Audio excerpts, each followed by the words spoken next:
চলো, আজ তোমাদের নিয়ে যাই আমার ইউনিভার্সিটিতে। কি হলো, হঠাৎ করে মনে হচ্ছে তো আজকে কেন যাচ্ছি? আসলে আজকে আমাদের ডিপার্টমেন্টের রিইউনিয়ন ছিল।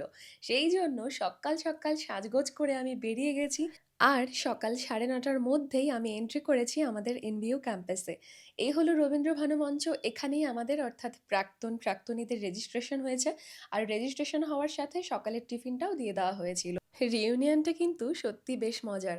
নর্মালি আমরা যাদের সাথে পড়তাম তাদের সাথে সবসময় দেখা করা আমাদের সম্ভব হয়ে ওঠে না। সবাই যার যার কাজে ব্যস্ত।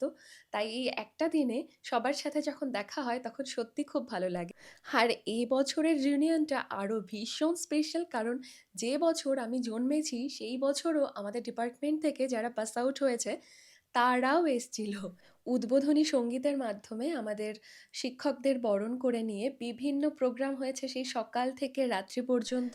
আর প্রত্যেক ইয়ারের প্রত্যেকটা স্টুডেন্টকেই সবার হাতে একটা করে স্মারক ধরিয়ে দেওয়া হয়েছিল, যেটা আমি একটু আগেই তোমাদের দেখালাম।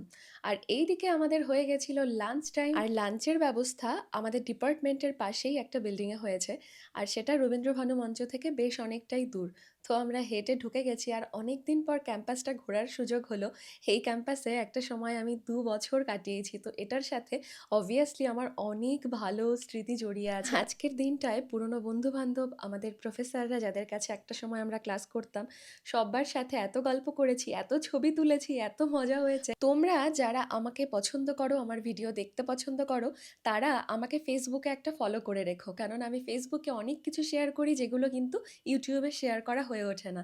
আর এখানে আমাদের বুফেতে খাওয়া ছিল, সেই জন্য প্রথমেই নিয়ে নিচ্ছিলাম ডাল, চিপস, স্যালাড ছিল কিন্তু অনেকক্ষণ ধরে কাটা ছিল বলে আমি সেটা নিইনি। সাথে ছিল এঁচড় চিংড়ি, আর তার সাথে একটা ছিল কাতল মাছের ঝোল।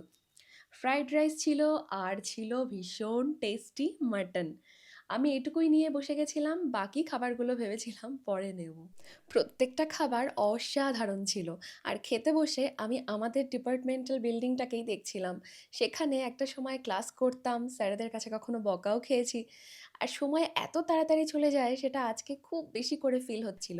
এই যে পাতে মাছটা দেখছো, এটা কিন্তু আমি নিজের জন্য নিইনি। আমাদের এক বন্ধু, সে মাটন খায় না। আর যেহেতু সে মাটন খায় না, যেই দ্বিতীয়বার করে খাবার আনতে যাচ্ছে সবাইকে দিয়ে একটা করে মাছ আনিয়ে নিচ্ছে। আর খাবার দাবার শেষে আরও এক প্রস্থ আমরা প্রোগ্রাম অ্যাটেন্ড করেছি, সবার সাথে ভীষণ মজা হয়েছে।